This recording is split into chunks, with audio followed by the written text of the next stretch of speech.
In this edition of Let'sRun.com's Track Talk, we look at Samuel Tefera's amazing and bizarre world record in the 1,500 meters.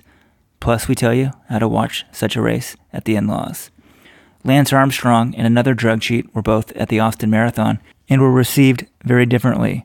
40-year-old Anthony Famigletti and a dog went sub-4 in the mile, and that's our thread of the week. We've got a look at USA Indoors, world records in the road 5Ks. We end with live commentary of Jacob Ingebrigtsen's big win in Germany and an interview with Jordan Williamsz, the pacer of Tefera's world record run.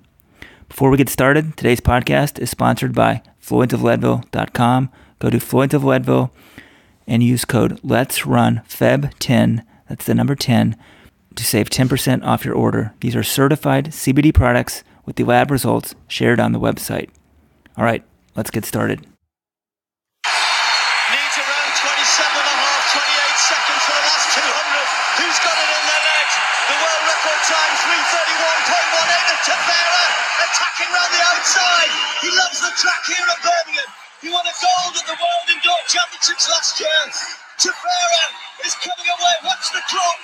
3:31.1 is the world record. I think he's going to do it. He has! By a few hundredths of a second. He looks as though he couldn't care less. Tefera is thinking, what's all the fuss about? I've just won, I've beaten Kajelcha. Come on, give us a smile. Well. Thank you, Steve Cram, for the BBC One call. Samuel Tefera, the new world 1,500-meter indoor record holder. And that race showed everything that is great and terrible about track and field at the same time. Welcome, everyone. This is Let'sRun.com co-founder Weldon Johnson, joined as usual by fellow co-founder Robert Johnson and Jonathan Galt. Welcome, guys.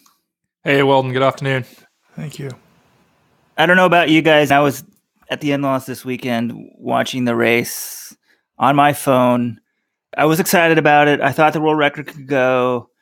I thought, like most people, that Yomi Kajelcha would have the best shot of breaking it, but we put up a piece today before, and I mentioned Tefera in it because he's the world indoor champion.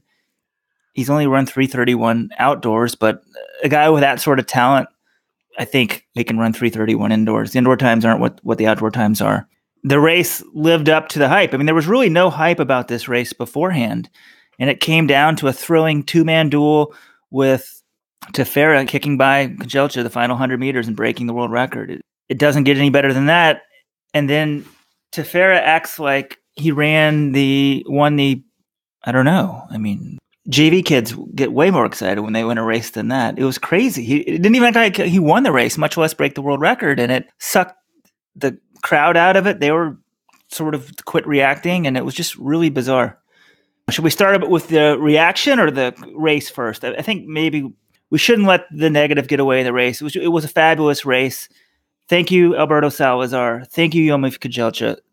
Some of the interesting stuff that's happening in track and field is because of those two guys. They set up the race at Millrose, went after the record. This one wasn't hyped beforehand, but there's one reason the world record was broken, and that was Jelcha saying he wanted to go after it.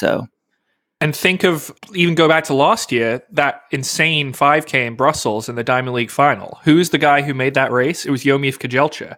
Without him really taking it on and really hammering that 4th kilometer, you wouldn't have all these guys running under 13 minutes. You wouldn't have Salomon Barrega running 12:43. Paul Chelimo, you might not have him running 12:57, getting under 13 minutes for the first time. It was Kajelcha who made that race, and he's definitely, I know he's come up short in some of these races. He is a 2-time world indoor champion, so let's not feel too sorry for him, but he's contributed a lot of excitement to the sport over the last 8 months or so.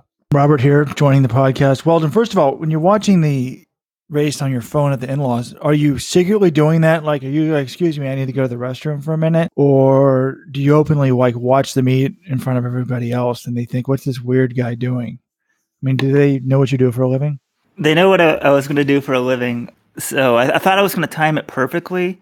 The brother-in-law is into paddle tennis and squash. I've never played either one. I played paddle tennis, I guess. It's called paddle in the Northeast, apparently. It's really like a drinking thing, it sounds like, in the winter. And another friend of mine makes it sound like it's an escape from the kids. He acts like, I got to go play paddle. And they go and hit a few balls around and have a couple beers.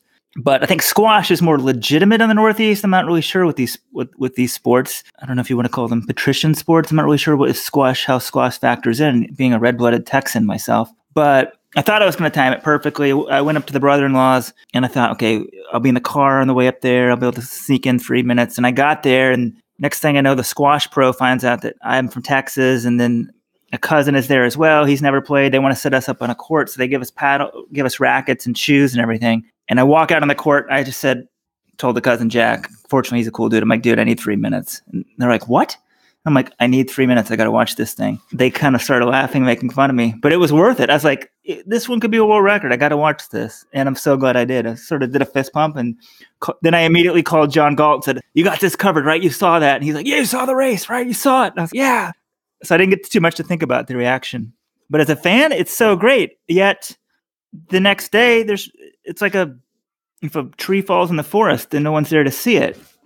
Two of our favorite track riders, Sean Engel, the Guardian, and Ben Bloom of the Telegraph, they're the sort of beat writers of track and field in the UK. They had 3 sentences combined on the world record in their recap of the race. The focus was on Laura Muir, and she broke the British record, I think 3rd fastest of all time in the mile from Europe. Tefera, if the reaction matters. If don't seem excited about the world record, then people covering it aren't going to be as excited, and they've got other stuff to write about that more people are going to be more interested in. It's just kind of crazy. And then, people are suspicious of today's age to begin with. They're not that familiar with Samuel Tefera. He acts like nothing happened. So are we all just supposed to be excited for him or with him or in spite of him? It was just pretty bizarre. Well, are you trying to say that they would have covered it more if he had celebrated more? I don't agree with that point. I'm not sure. I'm not sure what I'm saying. I just thought it was so bizarre because I didn't see that. I was watching on my phone and I just saw the immediate reaction afterwards in the comments by Steve Cram. And then later that night, I went and put on the NBC Gold rebroadcast, and they showed the crowd at times, and people they weren't that excited soon after because there isn't the reaction. So I think if Tefera speaks great English, this thing is hyped up beforehand, and he really celebrates, it gets more of a story. But I guess he's really some unknown guy breaks a world record. Maybe that's where our sport is right now. We haven't even mentioned him. Hisham El Garouche. He no longer holds all 4 indoor, outdoor mile 1500 records. He's still the fastest miler of all time, but he only has 3 world records. Scrub. Agreed.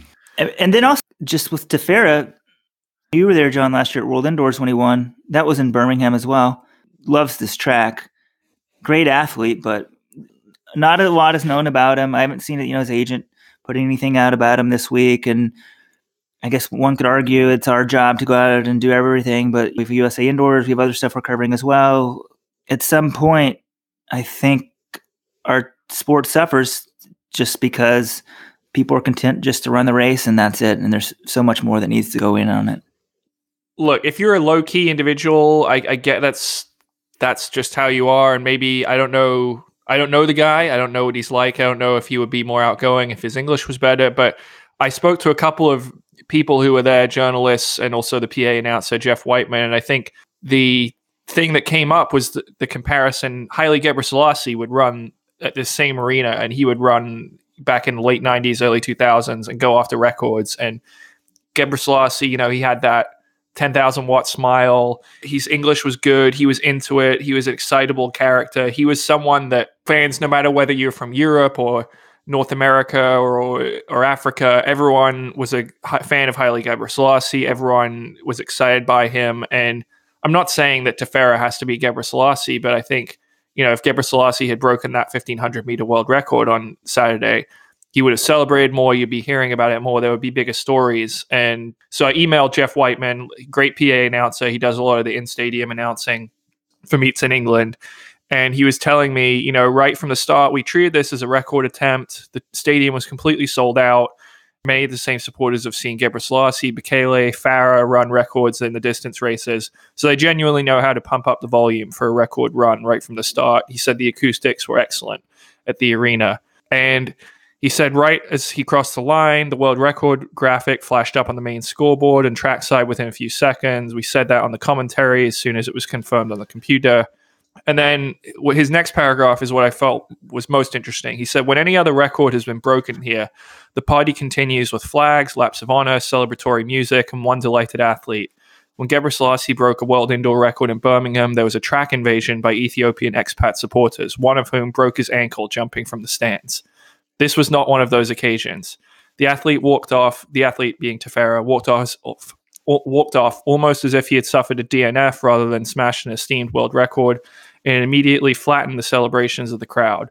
It was a real pity because these are rare achievements. I had a £5 bet with co-commentator John Rawling that the world record would go, and I was probably more elated than Tefera. It was a great shame and just a bit mystifying. Even the win should have been celebrated more than that. The Birmingham crowd certainly did their bit. So that was his take on the man who called the race and was in the arena. Pretty crazy, he's calling it a great shame. What's the exact quote, John? Yeah, a great shame and just a bit mystifying. I think mystifying is a great word for it. And also, I forgot to mention, we have a guest on today's podcast, Jordan Williamsz, the second rabbit. The rabbits did a tremendous job here, and I think it shows it's a little bit easier when you have two rabbits. Or maybe not easier, but Bram Sam took them through, I think, about 700 meters, and then Jordan Williamsz, the former Villanova star, Australian 1,500-meter runner, took them through just before 1,000. We stepped off at 1,000, stepped aside right before that. We spoke to him sort of what was it like to rabbit a world record, that sort of thing. When did he know this was going to happen? He had some interesting comments that you guys will hear at the end of this podcast. And John and Robert, you guys haven't heard this. I've sort of mentioned some of the things to you. But also, there's one part that does not make the podcast due to my own technical incompetence. My $120 Android phone could do a lot of things that my $1,000 iPhone cannot. And so it's a lot easier to record audio. But I don't know how to record a WhatsApp conversation. So somehow it quit recording the last couple minutes with Jordy. And that was the point. I just had some follow-up questions. We'd already talked about the world record. And I said, wait, did you have any interaction with Tefera before or after the race? Because he talks at length how he only found out about the record maybe 1 day or 2 days before. He knew he was rabbiting. And then a couple days before, he's like, yeah, the world record's on. And they said, try to make it 1,000. He's like, I told him I wanted to go longer, but then he realized it was going great behind him and they were on it. So he stepped aside. But his interaction totally was with Kejelcha. He said he never spoke to Samuel Tefera before or after the race. So it's just kind of crazy, right?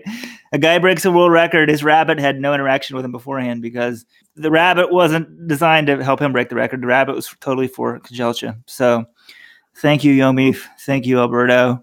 And Samuel, if you become a huge star, break a bunch of records and do some dances and stuff, people will forgive you. What, 19 now and world record holder and world indoor champion, and outside of like the hardest core track fans, no one even knows who he is. It's pretty crazy.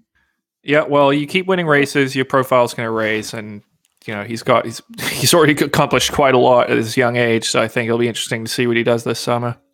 Guys, I have a few things I need to say real quick. You guys have pressured me to keep quiet when I interrupt, so I've been quietly keeping my mouth shut. While y'all were talking, I was watching the Haile Gebre Selassie world records, his 12:39, I think 5,000 world record. He definitely had a huge celebration afterwards.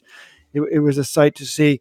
One thing that makes me feel good, guys, last week we had so much Alberto love. It was, people think that we have a vendetta against him, but it was a little too much. This week, it's great for me to see the time machine back to 2010 when the Nike Oregon Project runners are sort of reduced to rabbiting. Reminds me of that Galen Rupp race when he rabbited Chris Zelensky to 26:59. That still bothers Alberto to this day. That was your thread. That had to be your thread, right, Rojo? Yeah, and the 2 Olympic medals have got to make him feel pretty good, though. Like, hey, Jerry, you got any of these? But, and one other thing, I can't wait to the end of the podcast, Weldon. Can you tell us, did you get to the bottom of the Jordan Williamsz controversy? Why is there a Z on his name? We need to know. Okay, this was not planned. You guys set me up perfectly because the 2 parts that got dropped off of the podcast at the very end, we were done. I was like, wait, 2 more things. I forgot.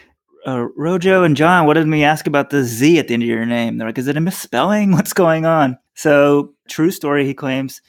His family, I think, is from Sri Lanka. So he thinks somehow the spelling came somewhere in there. It's from that side of his family. They're the only ones. There's only one family in Australia with a Z. That's his family. And then he said he was pleased to discover there were some people in America who had the same name. And he found out those are his cousins. So it's just his clan. I mean, who else can say that? Like, Robert, you and I are Johnsons. There's like a jillion of us, and there's no pride in being a Johnson. Bring back Johnson pride. But Jordy Williams with a Z. One last thing about the record. Maybe one reason Tefera, I'm kind of kidding, why he wasn't celebrating is the men's 1,500 meter world record is by far the weakest of the world record, indoor world records, 1,500 mile, which is kind of unusual because you'd think they would run a lot of 1,500s indoors. I went and looked at, went to Wikipedia and looked up, the indoor 800 world record, 142.7, 331.04, 348.45 for the mile, 724.90 for the 3,000, and 1249.60 for the indoor 5,000. And I looked up to see how many people have run that time or faster outdoors. 62 men have run 331.04 or faster outdoors. Whereas if you look at the other world records, 800 zones, only 20 people have run the indoor time or faster. 23 have done the mile, but the miles, again, the miles aren't run as often as the 1,500. So the 1,500 mile world records are definitely weaker than these other world records. The 3,000, 724.90, only 2 men have ever run that. And then 1249.60, only 16 men have ever run faster than that. So kind of surprising, really, to be honest, because you would think that, they run so many indoor 1,500 miles that more people would have done that. Speaking of mile world records, we had another one last week.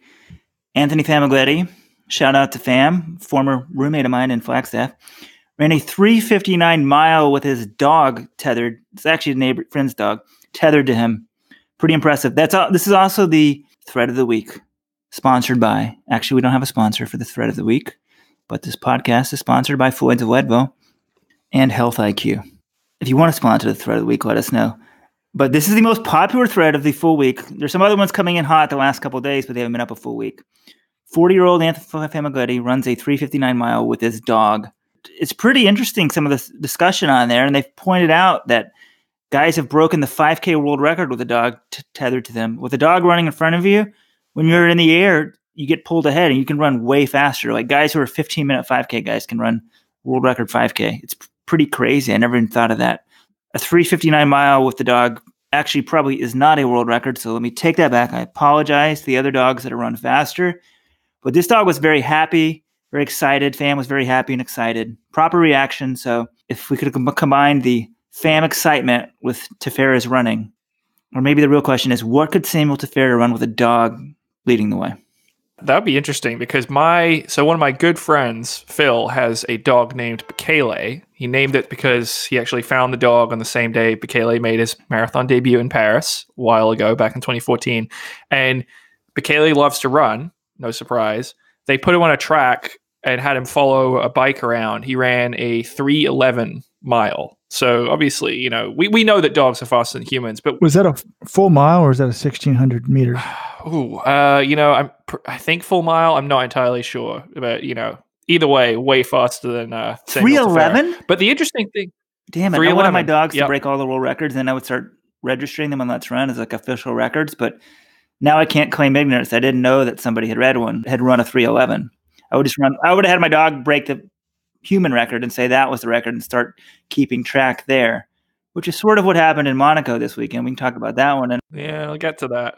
But the interesting thing, I watched the fan video. I was on this thread. I was fascinated by it. I saw the video and I'm like, my first thought was, well, this course is probably short. Like, no way, this 40-year-old guy, he's been running track miles and has been running, 4:10s or 4:20. I think he might have ran 4:0 maybe, but he hasn't really been coming that close. And he comes out and smashes it and runs 3:59 with a dog. I was like, this dog's going to be pulling him in all different directions. It's going to be annoying.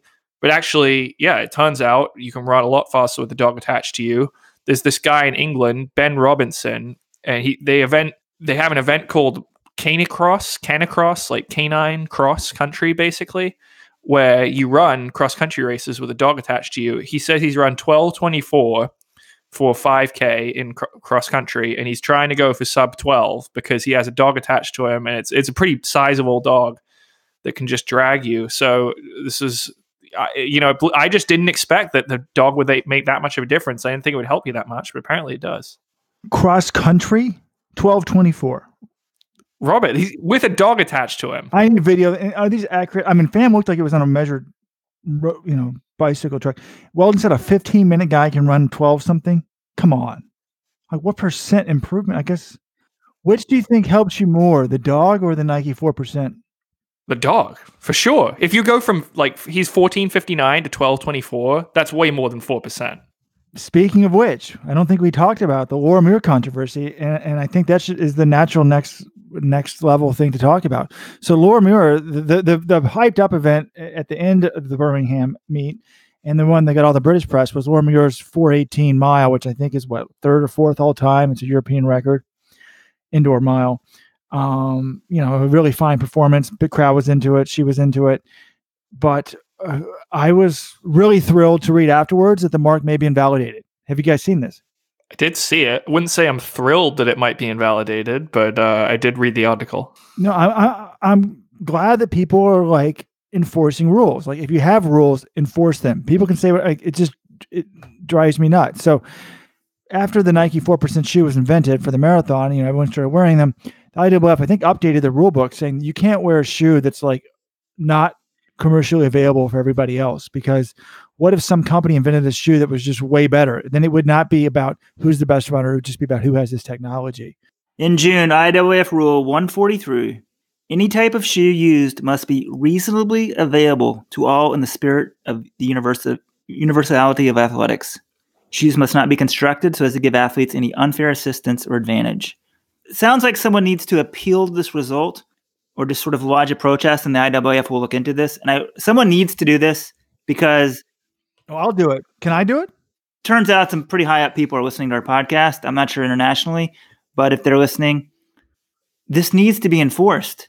An asterisk should be put down by some of the results of the 2016 Olympics. Some people had a shoe that other people didn't even have the choice to run in. And that wasn't the rule. You don't add rules to the fact. Right. Okay. Fair enough. That was not the rule then. But I don't want someone winning any sort of race because they have a shoe that someone else can't get. That's not what athletics is about for the vast majority of people. Whether you take you have a shoe that someone doesn't have, or take a pill that somebody has. I 100% agree with you. And this to me gets to sort of my criticism of the Nike Oregon project. I feel like the spirit of Alberto long ago forgot the spirit of athletics. Just how it's not supposed to be about who has the best shoe. It's supposed to be about who has the best thyroid doctor. The thread I enjoyed last week really a lot on Let's Run. There was a thread about people criticized Salazar's athletes for going to see Dr. Brown, who has been reprimanded by, I think, USADA. But how come, Mark Wetmore, the coach, actually was the one who found Dr. Brown, and some of Jerry Schumacher's athletes have also seen Dr. Brown. So it's interesting how many Americans sort of have been on some sort of thyroid meds. I think one of the responses that I liked, was sort of, if you find that thyroid medication can help you and you're sick, that's one thing. Then you double down on it and take it even when you're not sick. That's a totally different thing. The spirit of athletics, I think a lot of people have forgotten about it. It's supposed to be work hard, who works the hardest, who's the most talented, who trains the smartest. It's not supposed to be who has some special doctor, who has some special gizmo or shoe. So she was apparently running in a Nike prototype that's even more radical than the 4% shoe. It's like their equivalent for the track spike. But I read have you seen a picture of it, John? Yeah, I saw a picture. It looks like the whole thing with track spikes, everyone's trying to make them as light as possible. These ones actually look bulkier. It's not as bulky as the Vaporfly, but it looks bulkier. But my whole thing is I do agree with you. These things, I don't want outcomes determined by shoes. But in this case of Laura Muir's spikes, do we even know how much this thing helped her? If you told me Laura Muir ran a 4:18 mile, I would just say yeah, that makes sense. Laura Muir is really good. Gwen Jorgensen at USA's last year on the track. Do you remember seeing her spikes? Well, then she had those, it was a heavier track spike. It was essentially like a modded Vaporfly with some track spikes in it. She finished 7th in the 10K in 32:24. It didn't look like it made that much of a difference. Are we sure that these spikes even help? Oh, I think Laura Muir clearly can run a 4:18. I don't have a problem with that. It's just we need to we got to start enforcing rules, having rules, and enforcing them. What is I don't want to get us on some sort of immigration talk, but if you have a rule and don't enforce it, you might as well just get rid of the rule. I just feel like they put this rule out there, and then if we can't let people flaunt it. I 100% agree. I'm not shocked that Laura Muir ran a 3:58 mile. Wait, Laura Muir ran a 3:58 mile? Stop the presses. It's weird. I subtract 20 seconds in my head. So I'm converting to 1500. Ran the equivalent of like a 358, 1500. The rule says they need to be universally available to all, and these shoes clearly are not. Now, other companies they're going to come out this spring and summer with their response to the Vaporfly. I'm kind of surprised someone hasn't done it yet. But athletes now, if they want to, and they run for a different company, can go buy Vaporflies and run in them. Tape them up, cover them up, run for Nike, whatever. It doesn't matter. But the shoe is available. They're not exclusive to Nike athletes. Anyone can run in that shoe, so it's fair. I wonder if shoe companies could just drop the shoe like the day of the Olympics. No, it's available to all. I think the other thing is like other sports where there's equipment, they have rules. Like NASCAR has rules on what the car has to have. Swimming has rules on the type of suits, and we need to get there for running. Some of this is a Nike gimmick, but Nike's had a lot of gimmicks in the past that weren't advantageous, but a lot of evidence supports that this shoe may help people, at least in the running, up to about 1%. That's a big advantage. Now that other athletes can choose to run in that shoe if they want, I don't have a problem with it. But going forward, let's enforce this rule. So someone please look into this record, and I think it'd be a great example. Just get it out there, make an example of it, and go from there. So other shoe companies, someone needs to file a protest, someone in the race, whatever it is. What I want to tackle next is we talked about it. Weldon hinted at it a little bit. These world records in the 5K in Monaco. I mean, I woke up to an email on Sunday morning. I checked my email, and it says it's this media alert from the IAAF saying world records broken in Monaco. And I'm like, oh man, wow, someone must have, I knew Julian Wanders from Switzerland. He just ran 59:13, set the European half marathon record at RAK. I was like, man, I didn't think he had those kind of wheels. And it's like, actually, he didn't run the fastest road 5K ever, which would have been 12:59. He ran 13:29 because the IAF only began recognizing the men's 5K and women's 5K on the roads as a world record event last year. It's this convoluted process. They said if anyone breaks 13:10 in 2018, which was the first year they're recognizing the world record, that person would become the world record holder. If no one broke 13:10, it would go default to the fastest performance achieved in 2018 as of January 1st, 2019. They would say, okay, the world record is whatever the fastest time in 2018 was. That was 13:30. Then Wanders runs 13:29, and now he's the world record holder. Except there are, about half a dozen people who have run faster than him. Ben True's one of them. Alistair Cragg, who now works with Tom Ratcliffe's agency. He was a great runner at Arkansas, ran for Ireland internationally. He's like, he was tweeting on Twitter, and it was sort of a joke. Like, he's the European record holder for the 5K on the roads at 13:24, and he has a time that's 5 seconds faster than the world record. The whole situation is just kind of silly to me, and one of those classic track and field problems that we have. I agree, but I guess they're kind of there. They started a rule and they're enforcing the rule. And John, this race was in Monaco. Have you ever been to Monaco? No, I think you guys need to send me. I haven't been there yet. This is a new road race as well in Monaco, the headquarters of the IAAF. So if they're going to promote something, it's in their own headquarters. I'm sure they want to keep the headquarters in Monaco. Like, can you really blame them? They're human beings, John. I can't blame them. If we're ever going to hype something out, like it's people hyping their own record in the backyard of the prince. They want to keep those jobs. They got good jobs. They live in a cool place. I don't think we should bash them. I think we need to get employee 1.1 Steve on, who often does the homepage and did the homepage that day. Like, he fell for it, put world record. Like, if it was me, I would have made fun of Sarah Pagano had the women's world record. It was like 16:55 or something. No, it can't have been 16:55. It can't have been that slow. I was reading it and it said Hassan breaks the world record. And then once I saw the previous record was held by Sarah Pagano, then I knew something was up. I was like, now, to be fair, Wanders ran 13:29. The fastest road race ever is Sammy Kipketer's 13 flat. Some people call it 12:59.5, but you're supposed to round up. So 13 flat from Carlsbad way back in the early 2000s. But Sifan Hassan did run faster than any woman's ever run in a road 5,000. So hers is legitimate. I just want to say, Robert, this is fake news. The Pagano thing is fake news. It says Caroline Kipkarui ran 14:48 last year en route in the Bruel Prague 10K. The idea that Sarah Pagano was the world record holder in 16:55 is just patently untrue. But you're saying I'm a liar? It was in the email. No, it wasn't. I just opened the email. I Control F, Pagano, not in there, Robert. I don't know where you're getting this from. This sounds crazy. Did I just make up something? You probably read it on the forums. Why would I make up that I read that Sarah Pagano had the world record? I know that the Let's Run forums, generally they can be accurate sometimes, but there's some misinformation on there from time to time, and this might be one of the cases. You might have been duped by your own website, Robert. No, it was in the email. I woke up. It was early. The baby got me up. I would love to see this email. How do you spell her name? P-A... Okay, here it is. I got an email. The email was sent from Joachim Loss, Jochem space Los in the Netherlands. He says, Stefan Masson is a new 5K world record holder on the road. After a dazzling fast race, Stefan Masson crossed the finish line in a time of 14:44 during Monaco run. The former record stood at 15:48, ran by Sarah Pagano from the U.S. That's what I woke up to. It says press release, February 17th, 2019. There's a please credit Global Sports Communications. So I guess it's coming from her agency. Yeah, it's fake news. I'm telling you, the IAF email did not say that. Folks, Jonathan's a young single guy out there. Women, if you're listening and you're interested in John, just because he uses the term fake news, don't worry, folks. He's not a conservative. John is liberal. So I know some people dashed in this day and age. They are writing you off, John. They think you're a far right winger. Just setting the record straight. All right. So we talked about my political beliefs and my relationship status. Any other personal details you want to get into while we're at it?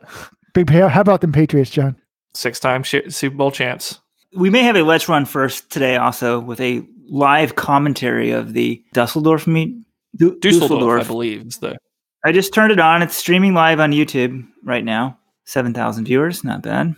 And in the women's 400, there's an Inger Grubitsen from Norway. Is that a sister?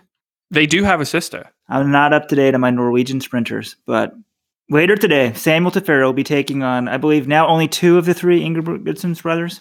The 2 best ones, though, Philip and Jacob. So at least we got that going for us.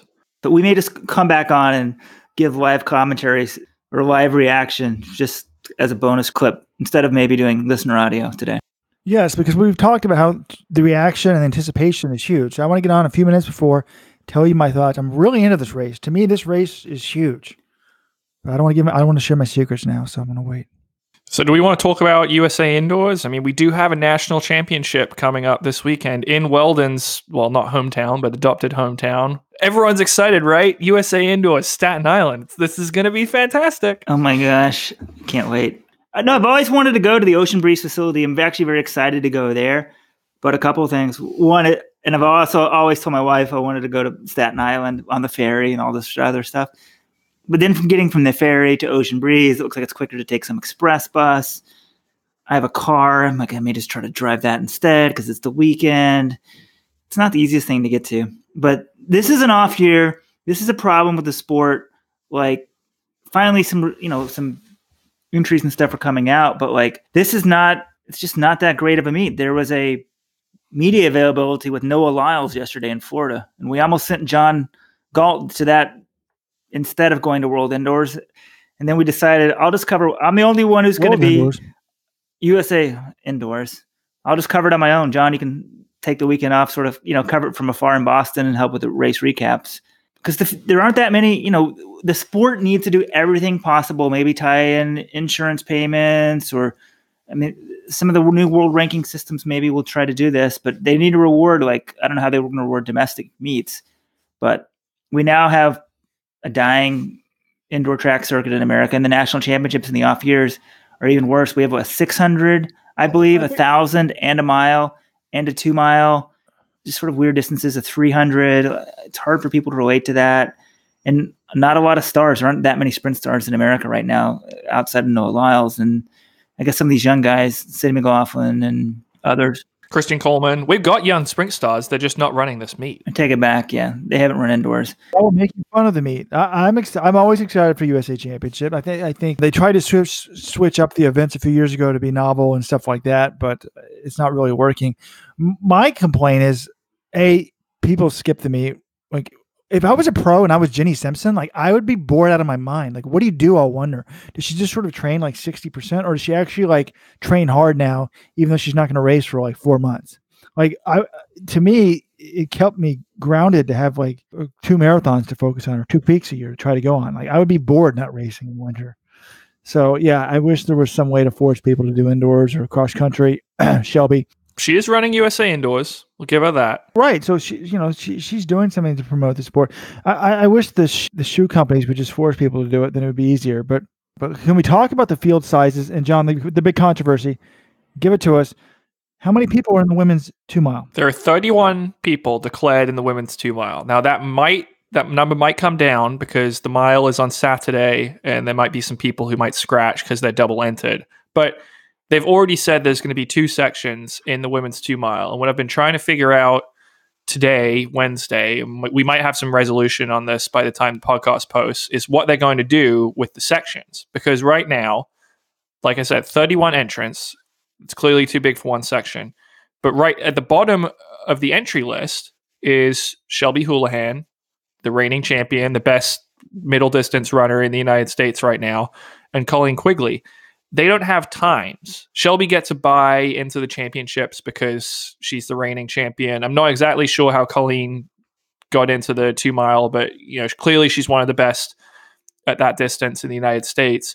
But I'm wondering, are they going to be in the correct heat? Are they going to be in the fast section that's on during the 2V window, or are they going to be bumped to the slow heat because they don't have a qualifying time? I looked up the USATF rule. It's rule 166.5, and they say if the last section has I gotta go forward. The sections shall be derived from the rank list of declared athletes arranged in order of qualifying times. Well, they don't have qualifying times, so how does that going to work? I texted Shelby Houlihan's agent, Stephen Haas. He said she's going to be in the fast heat. I don't know exactly what the rationale is behind that. Obviously, she deserves to be in there, but I'm kind of confused. I reached out to Rose Monday at USATF. Hopefully, I'll get some clarification from her. But right now, it's possible, I'm not saying it's going to happen, but it's possible we could have a fast heat and fast section and a slow section of a 2-section final with the 2 best women in the field running in the slow section. Well, thankfully, it sounds like that's not going to happen. And usually we're sticklers for USATF enforcing the rules, but they usually have some sort of out, and that's got them in a lot of trouble. Let's say something like an Olympic trials. An Olympic trials needs to be perfectly run according to the rules. A meet like this, the rules need to be better designed so something like this doesn't happen. But Shelby Houlihan needs to be in the fast heat. I think y'all are misinterpreting the rules. When John read the rules, it says they're going to be arranged in order of their qualifying times. But if you don't have a qualifying time, to me, that means you're the defending champion. And obviously, the defending champion, it's like a bye. It's like the AFC. That's true. Bye. To me, that person should be the number 1 seed. The people without times are obviously superior. So I don't have a problem with it. I would like to see all 31 women in the same heat. It bothers me. It drives me nuts. Folks, ESPN Plus subscribers, I'm going to be making my ESPN Plus debut this weekend with the Ivy League Track and Field Championships. I'll be doing the color commentary. Of course, I've done ESPN 3 in the past, but this is my ESPN Plus debut. But, they're at the Ivy League Championships, they'll run a 2-section final with like 4 people in one section, 4 in the others. I'm like, just put 6 people in the final. 4 plus 4 equals 8, Robert. You can't put 6 people. I know. Oh, you're saying take away 2 finalists. Okay, I get that. Same thing with NCAAs, right? They run 2-section finals. In the sprints, I'm like, no, just do a 1-person final of 6. And you can still score 8. The 7th and 8th fastest times just score 1 and 2 points. I think the real question is, why is the qualifying standard so slow that 31 women make it? Yeah, it's ludicrous. Or say we'll go down descending order list until we get to, I don't know, max of 20 or something for a 2 mile. Yeah, the qualifying. And then if you get lapped, they take you off the track or something. I don't know if they want to do something even like that. But why have a hard qualifying standard that's going to get 31 people in it? It just shows some of these things aren't thought about. And everybody needs to think about, how can we present stuff that is good for TV? 2-section finals are not good for TV. The athletes probably complain about it because the hard qualifying time then helps you make your travel plans and stuff like that. But, if they wouldn't spend probably $50,000 like they did last week sending a team to the NACAC under 20 cross country championships, maybe we could send some of that money to the athletes. But another story. I missed those results. How did that one go? Was there a seniors NACAC cross country? You bet your ass there was. Junior and senior. And folks, someone has started a thread. I want to apologize to the Canadians. It was entitled something like, "Found something that Canada finally beat the U.S. in." The NACAC under 20 team from Canada destroyed the U.S., both men and women. But the U.S. senior team did defeat Canada in both the men and women. Yeah, that meet was in Trinidad and Tobago, cross-country hotbed. I'm sure they got a lot of spectators out for that meet. And the winner of the race, does anyone know? I'm going to read off the name here. I apologize for not knowing this. Brianna Saraki. Has anyone ever heard of this woman? Wow. To be honest, I haven't. She's not American, right? I mean, where's she from? Senior women's race, right? Senior women. Says she's American. What? That's what the picture, Wow. unless the picture on the IAF recap. Yeah, she's an American. How'd she do at USA's? She got, all right, I'm going to give you her finishing position over under 15th at USA's. USA Cross. I'm going to go over just because you asked. I'm going to say under because... I'm going to go 14. Why wouldn't you want a free trip to Trinidad? I would take a free trip to Trinidad if I was 12. She was 19th at USA Cross Country Championships. She runs for Team USA Minnesota. She is your 2019 NACAC Cross Country Champion. Good for her. Maybe we should get her on the podcast. I mean, she's beat like Natasha Wodak. I mean, didn't Natasha Wodak have like the Canadian record or something? So Saraki, folks, is spelled much differently than it sounds. Sieracki. I may have mispronounced it. I mean, I apologize, Brianna. I'm not entirely sure how you pronounce your name. No, I'm fascinated. John, what if she's the next great American? And this is the origin story. The 2019 NACAC champs in Trinidad and Tobago. That's what launched her to the Olympic team. That would be a great story. I mean, I'm kind of shocked that Trinidad and Tobago, or Tobago, I'm not sure. Do they bid to host these things, or there's some money involved? Like, I don't know. It baffles me. The whole event, I don't really understand why it exists. But again, I don't blame any of these athletes for taking a trip to to Trinidad and Tobago wearing the USA singlet. I'm sure it's a great experience for them. I think USATF's got this wrong. They should promote this a bit more. We can get a bunch of people to go down there on vacation. Sort of like when World Relays were in Bahamas. It's a nice trip. I've been dying to get out of Manhattan. The farthest I've been is Connecticut suburbs in the last month. So next year I'll be your NACAC correspondent. Well, what if they have NACACs in, Hartford, Connecticut next year? It might be the USA's turn to host. That's right. Hartford in the winter. That's what we need. Go back to USA indoors. I think there are a couple events who I think that are kind of interesting. I mean, the problem is most of these events, you've got one guy or one woman who's probably going to win, and it means that the event's not that interesting. I mean, men's 600, Eric Swinski's always good, but Donavan Brazier's in there. Donavan Brazier's going to win that race, unless it's a tactical disaster, which, not entirely impossible. Swinski's a better tactician than he is, but I think Brazier's just way better. Well, we could probably get an American record, or that fascinates me, right? Maybe world record. World record would be on the table, though. So that's your one story. A world record in the 600. Again, it's not the most exciting thing, but it's a world record. It'd be kind of cool. Men's 1,000, you've got Clayton Murphy and Robbie Andrews. If Andrews was in shape, that would be a great race, but I think Clayton's clearly going to win that one. Women's 1,000. Couldn't Clayton get the American record in that? I mean, I think some of these off distances are interesting if you can get an American or national or world record. You guys really think Brazier can get a 600 world record? I don't even know what the record is, but sort of without even thinking about it. It's been broken. Like, I think, didn't Kaz Loxam used to have the world record? It's been broken a couple of years recently. I think Emmanuel Courier and Cerrone were the ones breaking it. So indoors, it's not super strong. But here's my problem. Why do we have a 600 and 1,000 in an off year? If we had an 800 and we combine those two events, you can get Murphy against Brazier, which was a great race in Boston, and I'm sure it'll be a great race again at USA's. Instead, both of them can do their own events. I don't blame them for this. I think Clayton's a better 1,000 runner and Donovan's a better 600 runner. But why divide the talent pool when you're already getting weaker fields because there's no world? It doesn't make any sense to me. Maybe so you can get a world record in the 600, which sort of looks good on TV. 114.79, Michael Cerrone, January 19th at the Dr. Martin Luther King Collegiate Invite. That's the world record? If Cerrone's got the record, I think Brazier can come close to it, so that should be a good one. So that's the 1,000. How many entrants are we up to in the men's mile? I checked over the weekend, and we have it was only about 4 guys over the weekend, but that was because the standard, not enough people had hit it. It was 358 auto standard. Now we're up to a normal size field. It's not a particularly strong event. I mean, if you go down the entrance, one of these, it's probably either going to be Craig Engels, Johnny Gregoric, or Sam Prakel. Those are the top 3 seeds. I would say Engels. Gregoric was really good outdoors in 2017, World Championship finalist. But Engels has been the best of those guys this year. Henry Wynn, Eric Avila, Josh Thompson. I mean, that's not a particularly stacked event. Well, you got a world's final, like the former NCAA champ, and then Ingles. I think that's pretty interesting, and I'm going Ingles all the way to dominate that race, folks. And you think you have to have a rabbit to run fast? I want to remind you, Constance Kosterhofen, Coco, please, Coco. Last week, she ran all the European countries pretty much had their national championships. She ran 8:32 3,000 with no rabbits. That's pretty good. Like that's just outside the world all-time top 10 indoors. So I think her PR was like 8:36. So admittedly 3,000 is a little bit easier probably than 1,000 to run alone fast, but very impressive.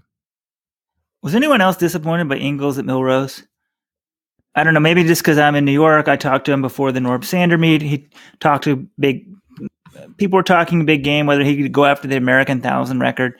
He indicated he was fit, but it would just go for the win. And then he said, that might correspond to like a 350 mile. And then there was just like no attempt for a 350 mile. I think he ended up running 354, 353, somewhere in there, but there was like no attempt. Whereas Sam Prakel, the guy went for it. He hung up there for a little bit and then paid the price. But it was a very un-NOP type race. Most of the NOP guys, they go for it. I mean, your options in that race were either go out in 153 and come home in 2 flat, or I think he went out in like 159 and came home in 155. So yeah, I don't know. To me, it would have helped if they had a second rabbit.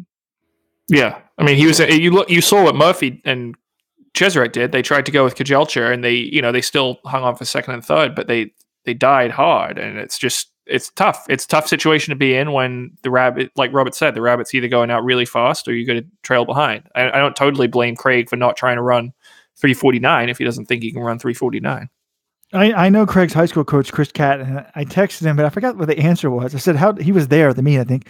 I said, was it really depressing? Like within like a lap of the race starting, like you realized I think he told me that the first 200 for the main pack, like with Willis and those guys, was over 30 seconds.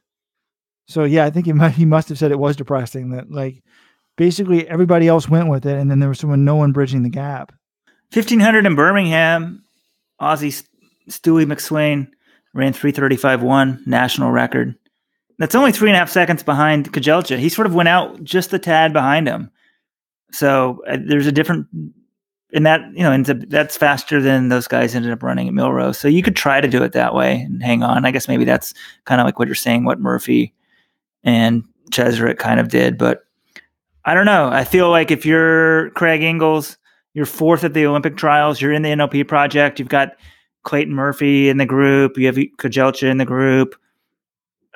Usually they're not training someone to sort of go out and play it safe. I just was kind of surprised by the race. I want to see if this guy can really step it up to the next level, and taking it safe, you don't ever get to the next level. So the mile will be interesting to see how he does here, because it's a race he very easily could win. And, that can sort of, once you're a national champion, change your outlook. All right, I want to move on to my road race factoid of the week. Weldon, at the Zurich Marathon in Seville, Spain. It's not the Zurich Marathon. I think Zurich, the insurance company, is the sponsor. Anyways, the marathon in Seville, Spain last week, first time ever 5 guys broke 2:07 in the same race in Spain. The national records for Israel and Eritrea both went down. And I would like you to guess the Israeli national record in the marathon. What is your best guess for that? I'm going to go high. No, they might have some like Ethiopian immigrant or something. I'm going to go like a 209.47. Wow. I think John's already looked at the list. I can't ask him. Yeah. That's pretty close. I mean, Israel is kind of where Canada was for the last 40 years until Cam Evans went along. 2:10.11 for Maru Teferi. I wonder if he was Israeli born. PB national record. And then also the Eritrea national record went down. Well, do you have any idea what their national record would be? What race is the Seville Marathon? I mean, I don't feel like a 2:06. The old record? Yeah, 2:06 something. Yeah. Okube Sege Gebrad say. Eritrea was fourth in 206.46. So that's the new national record. I mean, that surprised me. I would think Eritrea would have, a national record certainly faster than 206 high. I mean, slower than Ryan Hall ran, right? Now, the thing that interests me about this race is, Race Results Weekly, which I subscribe to, they list the prize money. And every week I'm just fascinated. I want to take an agent out to lunch and just peruse Race Results Weekly and explain how this works. I certainly hope that these people got an appearance fee or something, or why would you run this race? Fourth place, 206, 800 euros, which is like $900. The Israeli national record holder, eighth place, 400 euros. So you can't make a living doing that. So hopefully there's an appearance fee. But then I look up at the Hong Kong marathon. Hong Kong, it's not even that hot. It's like, I think it's like 65 to 70 degrees. I mean, it's not cool. It's definitely warmer than you'd like.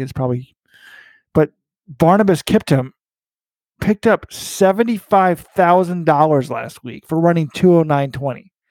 So, can anyone come up with a theory? Why would you run Seville for 700 euro? I mean, I guess the national record would mean a lot, but the sixth placer in Seville was some guy who ran 209.28 and got 600 euros. Why didn't he go to Hong Kong and get close? He could have won. If he runs 8 seconds faster, he could win $75,000. Anyone have a theory on this? Seville's a lot easier to get to, and maybe they're bringing people in, the weather. They have connections with the Seville Marathon, that sort of thing. And then what about this drug cheat marathon, folks? In the hometown of our parents, Weldon, tell people what happened at the Austin Marathon. Yeah, this is pretty interesting.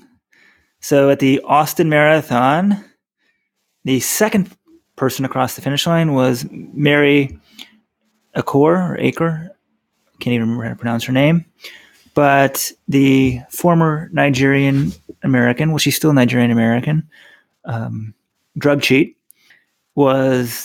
she started off the race with a covering her bib with a long sleeve shirt, whips that off, and they're like, oh my gosh, who is this? And they're like, oh my gosh, it's Mary Akor. She wasn't in the elite field, and the race has a rule saying that former drug cheats cannot win awards.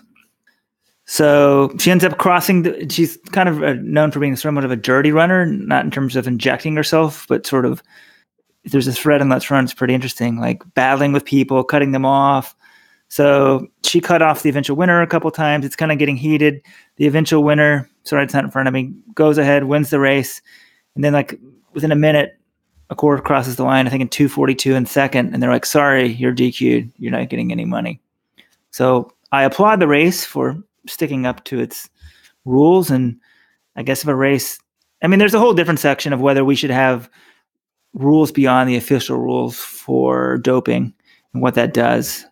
Because what if, I don't know, Mary Akor then wanted to, if she ratted out everybody from doping and we wanted to reward that. But the race has rules, they enforce them, which is good. And then the kind of funny thing is, starting in last place in the marathon, the big charity racer was the one and only Lance Armstrong.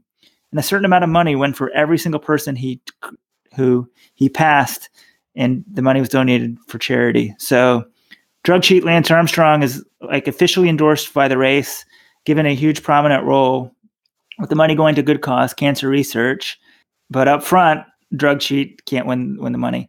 And I don't know what you guys think about that. I've kind of said, I'd love to see Lance do triathlons. I could give a shit less. Hell, I could ride a bike for all I care now. It's not running. But it's just sort of interesting, right, where people draw the lines and what they think is acceptable. And maybe because it's for a good cause and Lance is so tied into cancer, that sort of thing. I don't know. John, Robert? It's interesting to me because I still don't think Lance has paid big enough a penalty for what he did. Cheating and drug cheating and cycling doesn't really bother me. Almost everyone was doing it. It bothers me, but okay, I can see why you do that. What bothered me was him using his cancer as a defense. I would never dope because of cancer. It's about the kids. And he became this larger than life, inspiration to people. And it was all fraud. It sort of reminds me of people oh, but he helped so many people. I don't care. It's fake. It's if you're on your deathbed, I used to say this in college, if you're on your deathbed, would you want to be told that your wife had been unfaithful to your marriage, or would you rather die thinking you had this perfect marriage? And I was like, no, tell me, So to me, it's a fraud. Wait, what? What's the connection there? A lot of people think that Lance, because he inspired people, it justifies it. To me, no, it's a fraud. His inspiration was built on a lie, and it's a lie. So I want that known. and I want him. He has hundreds of millions of dollars or tens of millions of dollars because of this. And I want to hear that he would have been that good if everyone was clean. He would have been this Tour de France winner.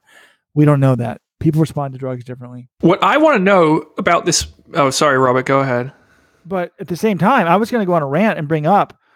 It bothered me that Dwain Chambers wasn't allowed to run the Birmingham Indoor Grand Prix. They wouldn't let him run. I like Dwain Chambers. He was honest about his doping. He confessed to it. He was banned like 15 years ago. They won't let him run in a meet 15 years later when they didn't have this rule 15 years ago that no drug teacher allowed in the meet. So I'm like, I was talking to Steve Soprano about this. I'm like, look, not only did he serve his ban, like this is 15 years ago. You know, if you're a felon, you come out of prison, they let you out, and then you generally serve probation for like 3 or 4 years. And then you're off probation. Like to me, Dwain Chambers, how long is enough? But for Lance Armstrong, I'm a hypocrite. I'm like, no, I want him still banned. Now, the charity races, I don't care. So that's fine. But it is kind of weird. You think, wait a minute. They don't realize the irony in this. They're banning the one woman, but they're using the other guy as an inspiration. Like, I don't know. I feel like you're basically rewarding some sort of white collar criminals. Like A-Rod should never be on TV. Like it's wrong.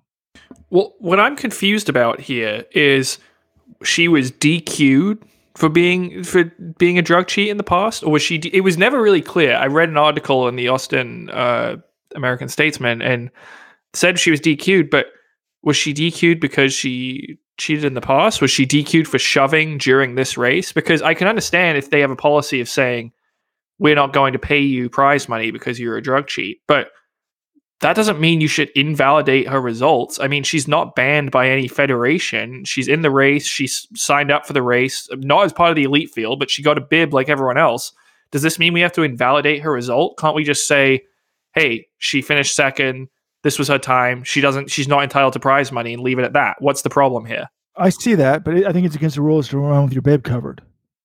Oh, yeah. I mean, maybe that's why. My thing is, I think it's just easier for results to say she's DQ'd. I agree with you, John. The result is not invalidated.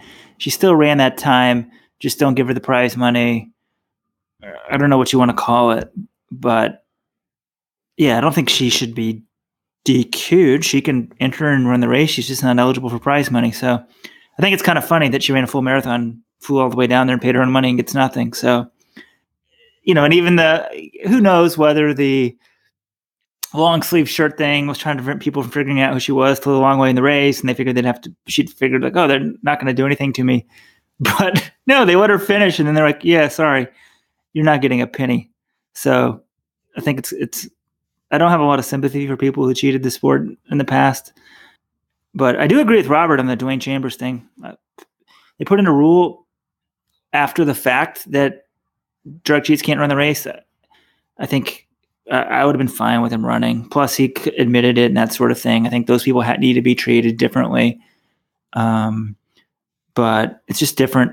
I don't know. People do stuff differently. The other thing out of the UK is they were going to send a team of one, I believe, in the 60 meters to the World Championships because they have a much stricter qualifying standard. So I think it was defending champion Richard Kilty. Is this correct? He wasn't selected. And then the Europeans are like, the meet organizers are like, we're inviting him on his own. He's a defending champion.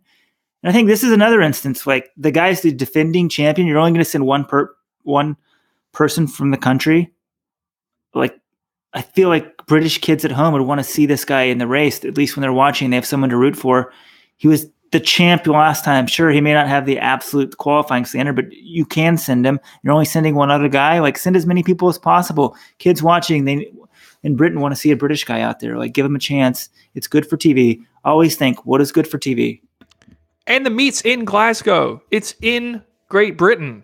The idea that they would, there's not even an expense like, oh, it would cost extra money. I mean, I guess they have to give them a hotel room or something. It's ludicrous. There's only 7 guys who have run 660 or faster in the Europe this year. 2 of them are British who aren't going. It's ludicrous that they would impose this standard. Now you got this, the president of the European Athletics Federation had to step in and personally invite him to the championships. And now he's probably going to medal. And, I just saw British athletics had some tweet basically you know, there's an excited tweet about them, how Kilty's been added to the team. It's like, British athletics, you know, you're the guys who didn't want him running in this meet, and now you're acting like, oh, it's great that he's on the team now. You know, it's just, it's the whole situation is laughable.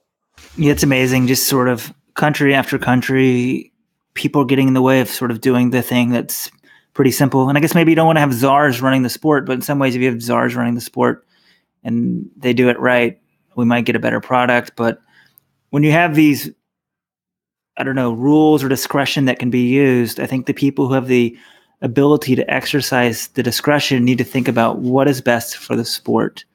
Is it good for this guy to be in here? Who's it going to hurt? He's qualified to run the race. They can select him. Like, why wouldn't you? It just makes no sense. Our sport is struggling for every little bit of attention it can get. Well, the crazy thing is, like, the controversy may get more attention. We're really struggling here in the sport. But hey, we got a couple minutes here until the Dusseldorf 1500 meters. The women's 800 is going right now. Pretty good crowds at these European meets. And that was one thing Jordan Williamsz said. We'll end with the Jordan Williamsz thing today. And, you know, he talked about, I was like, why racing in Europe? He's like, the best races in Europe. Like, sure, there's a couple meets in America now, but there aren't a lot of fans outside of Millrose, and Boston has a few people. But, like, it was a packed house in Birmingham. I think 7,000 fans. This Dusseldorf arena isn't that big, but it looks packed. They have good graphics, good entertainment. So there is still an indoor circuit in Europe, and there's really not a circuit in the U.S. It's New Balance Boston's pretty crowded. Sold out. Yeah, that's what I'm saying. We have Boston, Millrose, and USA's. Camel City. So, Camel City. Take it back. So let's talk about this 1500, and I'm really excited. We've got the Tuning and Britsons and then Tefera, the world record holder. And to me, I don't know, I've just been on this rant on Let's Run for the last year. I refuse to anoint teenage stars, particularly on the women's side, as the next great thing. Like, people seem to think like that Jacob Ingebrigtsen is automatically going to be a world beater because he's run 3:31 at age 17. And I'm like, that's not the way it works. You know, to me, it's all about how much longer do you keep improving. It's sort of that 10,000 hours rule of success. If he's been training at an elite level, and he says he's been doing it for like 10 years, he may not keep improving as much. I mean, his brother, who's also in this race, Philip ran, he's 25. Jacob is 18. You know, Philip ran 3:38 in 2013. He's come down 8 seconds since then. So from 20 to 25, he's come down by 8 seconds. Do you really think that, I certainly hope that no one thinks that Jacob's going to improve 8 seconds by the time he's 25 and is going to run 3:22 or 3:23. I mean, that's not going to happen. Everybody's in agreement with that, right? Yeah, but your point, I mean, he's already basically world class. Like, he was one of the 10 best 1500 meter runners in the world last year, Robert. The idea, like, I'm not saying that he'll necessarily go on to be like the greatest 1500 runner who ever lived or world champion, but he's already, like, it's not like he's I don't think he's going to flame out. He's already reached the top level of the sport. You know, the question is, can he improve a little bit to get to become the best? But he's already made it. You know, look at Alan Webb. Not that Alan didn't have a good career. I mean, he made an Olympic team. He was world championship finalist twice, I think. You know, he ran a 3:46 mile, but Webb was someone who just matured really early. I mean, he was balding in high school, and so he didn't have that long of a career. Now, I would be tempted, I'd like to take the contrarian view to say that, you know, maybe he's just maturing earlier. But then the thing that makes me think he will be perhaps better than his brother, I mean, we need to remember, folks, that Philip is faster. He was better last year before he got hurt. So that's why I was thinking he was going to win this race. The only thing that makes me think that Jacob might be better is that I've read these articles in Dutch, basically, that's saying that the physiological testing for Philip, I mean, for Jacob is absurd. Like, they've done the numbers and the scientists have never seen anything that high. The Dutch press? Or I think you mean Norwegian, right? That's a joke. Norwegian, yeah. Hey, it's via Google Translate, so either way, it might as well be Dutch, right? First mistake ever on the Let's Run podcast. It's never happened before. That's Robert's first of the year. I've had 2 mistakes this year. I'll be honest. Who do y'all have in this race? John in the preview thought that Jacob could give Tefera a run for his money. I thought that was bold, but the logic was, hey, he ran about as fast as Tefera did when he was unpressed, so maybe he can improve as much. I mean, I'm taking Tefera for the win. He's the world champion and he's the world record holder. Like, yes, I think he's going to win the race, but I wouldn't be shocked if he lost. Okay, and then who wins between the Ingebrigtsens? I'll say Jacob, but that's more because I just don't know what kind of shape Philip's in. Like, I think Philip is clearly capable of beating him, but Jacob, I know, looked really good running 336 solo in that meet in Norway. I think he could go even faster. I think his father, I saw in the Norwegian press, it sounded like his father thinks he could run 333, which would be a fantastic run. Philip, I'm not entirely sure, but I'm going to pick Jacob. I'm going to say Tefera, Jacob, Philip. That's the finishing order in Dusseldorf. I think Jacob. How old is he now? 18 years old. He's going to beat the world record holder. I was wondering why you guys were hyping up this meet. I guess he did run 336 and trash everybody. That's pretty good. Phillips runs 749, so pretty much trashed everybody. So that's pretty good. I assume they're both going to run European indoors, so they're getting ready. Oh my gosh, John's really believing in this. Well, the world record holder is officially 19 years old. Is it really that far-fetched that Jacob, who has run 331 outdoors, could beat him? I don't think it's and he beat him the last time they raced, World Junior Final last year in Finland. Ingebrigtsen got second. Tefera didn't even medal. It's true. He's got to be thinking like, I can beat this guy, right? I've beat him before. I've run just as fast. I was surprised, obviously, that Tefera won the race, set the world record. But in previewing that race, I'm like, I think he could win this race. You know, it wasn't outside of the possibility. So I guess if Jacob's got the same PR, yeah, you got to put it in the same. Here we go. So I think you're right, John. What are you going to do here? What's going to happen if to the message boards of Jacob Ingebrigtsen breaks the world record here in 4 minutes? Oh, it's going to go crazy. I don't think that's going to happen. But yeah, Jacob's outdoor PR is 331.18. The indoor PR world record obviously is 331.04. So I guess it's not crazy to think that. I just don't see it. And I really want to see, I like to be the contrarian. I'm going to believe in Philip until he gets beaten by his brother. In terms of Tefera, why would he lose? He's undefeated for his life in indoor track. He's the world record holder. He's good if it's tactical. He's good if it's fast. Are you guys do you have it muted on your screen like you're watching some closed captioning of the... Sorry, guys. This is good. I got to give this Dusseldorf meet some credit. They just dropped in a clip of Jacob talking about the race, saying he's in good shape. I think the production's pretty good. Usually they just go race after race, and I know Let's Run fans love that, but you need some buildup. You need to talk about the race. They said two teenage sensations squaring off. So, Robert, John, I applaud you for kind of pumping up this race in the last day, because I was like, oh, Ingebrigtsens are racing the world record holder or whatever. Well, interesting thing that John pointed out is they've never really the three brothers have never raced each other, well, certainly as adults. John said that Jacob was of age. I actually looked up the drinking age. There's no drinking age in Norway. You can drink whenever you want, but you can't purchase alcohol till you're 18. Well, lots of Europe is like that, actually. But they've never really raced each other as adults. I mean, now obviously he's only been an adult for a few months, but Sam Parsons. They just introduced Sam Parsons in the Dusseldorf race, and he had an American flag next to his name. Blasphemy. He is representing Germany now. They haven't gotten the message, apparently. What was that little gang symbol he threw up there, John? Do you know? You're a little younger than I am. I don't know. I doubt it was. I don't think he's gang affiliated. Is that the Tin Man Elite gang symbol? Philip is running out on the track. There's my pick for second, folks. All right, ladies and gentlemen, we'll bring you this live. Philip Ingebrigtsen has entered the track. Spank you a little bit. You want to skip to the end? We have. Oh, he's got a tat. Has he always had that tat, John? Jacob? Yeah. I don't see any tattoo on his left arm. Yeah, I agree. Definitely a tattoo there. Young kid trying to be hip. I have it up on my phone, so the screen's not quite as big. Folks, we treat the employees poorly. I have a dual monitor double setup, plus the iPad. Plus the Chromebook. John's got just a Chromebook.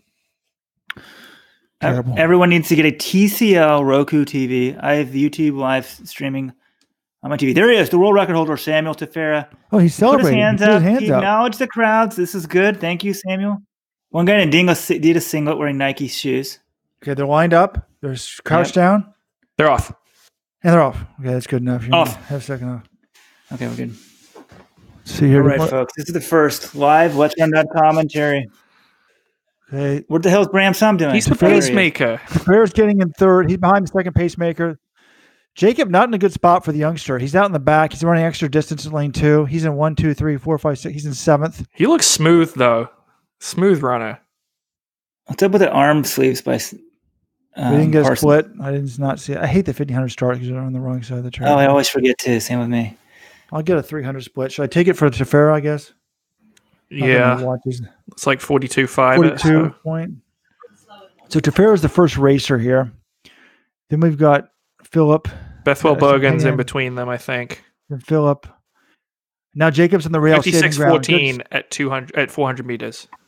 They're going after it, man. They look smooth. Whoa. What are you guys watching? I'm watching Jacob. He's as smooth as hell. He's tucked in, but he's got bodies in between him and Tefera. Look at Tefera up there, man. He looks like a... They're right at 110. I mean, if they keep this up, we might have another 330. Folks, the world record is 331. Is it 04, John, or 14? 04. 124.78 at 600. He's got about a few meters here. Now, this could be weak. If Jacob sits on his brother, just to commentate race people, so we're just giving do you race your brother here if you're 18? Are you just trying to beat your brother, or are you trying to actually race this field? Trying to race the field. On the rabbit. Bear's trying to get around the rabbit. Let him go around him. Yeah, Tefera's going to go around the rabbits already. Sam needs to get the hell out of the way. Folks, we're 700 meters in. Sam, the rabbits are punching up. The feet and the guys are gaining on Tefera.